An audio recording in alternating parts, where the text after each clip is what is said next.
ఏపీలో అయితే వాటుకు హైక్స్ అయితే వచ్చినాయి. సింగిల్ థియేటర్స్ వచ్చేసి 50 రూపీస్, మల్టీప్లెక్స్ వచ్చేసి 75 రూపీస్ అని చెప్పారు. అండ్ 5 AM షో హైక్స్ ఇచ్చారు కదా, థ్యాంక్స్ అని చెప్పి ఎవరెవరిని ట్యాగ్ చేశారంటే మన సీఎం చంద్రబాబు నాయుడు గారిని and deputy CM Pawan Kalyan గారిని, సినిమాటోగ్రాఫిక్ మినిస్టర్ కందుల దుర్గేష్ గారికి కూడా ట్యాగ్ చేయడం జరిగింది థ్యాంక్స్ అని.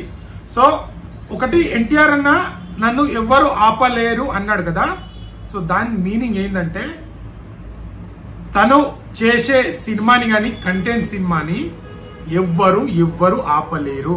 ఇంకో కాన్ఫిడెంట్ ఏంటంటే మన ఎన్టీఆర్ అన్న ఇది డైరెక్ట్, మీరు హిందీ డబ్బింగ్ మూవీ కాదు, ఇది డైరెక్ట్ తెలుగు మూవీ.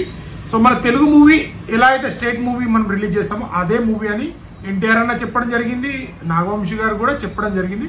సో ఏపీలో అయితే భారీ ఎక్స్పెక్టేషన్ తోని హైక్స్ పెంచి మరీ రిలీజ్ చేస్తున్నారు కదా. అత్యధిక థియేటర్లో అయితే ఏపీలో రిలీజ్ అవుతుంది. ఏపీలో అయితే ఎన్టీఆర్ అన్న కెరియర్ లో the best record and industry పరంగా కూడా ఏపీలో రికార్డ్ క్రియేట్ చేసే అవకాశాలు అయితే చాలా ఉన్నాయి. సో ఎన్టీఆర్ అన్న కూడా ట్వీట్ చేసి వాళ్ళకి థ్యాంక్స్ చెప్పడం జరిగింది.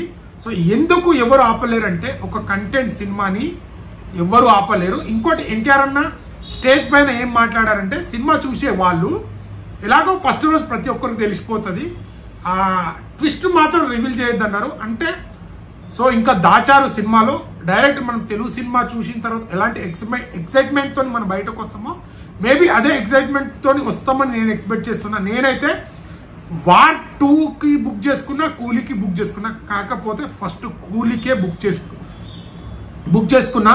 కూలీ ఎప్పుడు 11 AM తర్వాత బుక్ చేసుకున్నా. వార్ 2కి ఎప్పుడు బుక్ చేసుకున్నా 7:20కి నేను బుక్ చేసుకున్నా. ఇది మన సినిమా, మన ఎన్టీఆర్, మన తెలుగోడి సినిమా. ఎందుకంటే తమిళనాడులో మన సినిమాకి నంబర్ ఆఫ్ ఒక 100 థియేటర్లు ఉంటే ఎగ్జాంపుల్ 10 థియేటర్లే మన వార్ 2కి ఇస్తున్నారట. ఇది కరెక్టేనా? సో మనోళ్ళు కూడా ఇంకా అర్థం చేసుకోండి బ్రో. కాబట్టి నేను ఏదేమైనా మన ఎన్టీఆర్ అన్న మూవీ ఫస్ట్ షో చూస్తా. సో 2 సినిమాలు ఫస్ట్ డే చూస్తున్నా, కానీ ఫస్ట్ ప్రిఫరెన్స్ ఎవరికి? వార్ 2కే ఇస్తా. తర్వాత నేను కూడా రివ్యూ దీంట్లో పెడతా. కాబట్టి మనం తెలుగు వాళ్ళు ఫస్ట్ మనం 2 సినిమాలు చూడొద్దు. నేను కూలీ చూడొద్దు అంటలే, వార్ 2 చూడొద్దు అనట్లే. మన ఇక్కడ వాళ్ళు అట్లా చేస్తున్నారు కాబట్టి మనం ఫస్ట్ తెలుగుకి ప్రిఫరెన్స్ ఇవ్వాలి. కాబట్టి మన తెలుగు హీరో కాబట్టి, సో దాంట్లో కూడా నాగార్జున గారు ఉన్నారు. బట్ అక్కడ వాళ్ళు అలా చేశారు కాబట్టి ఎన్టీఆర్ అన్న కెరీర్ లో హైయెస్ట్ ఓపెనింగ్ రాబోతుంది ఈ మూవీకి. సో మీరేమనుకుంటారో కామెంట్ చేయండి.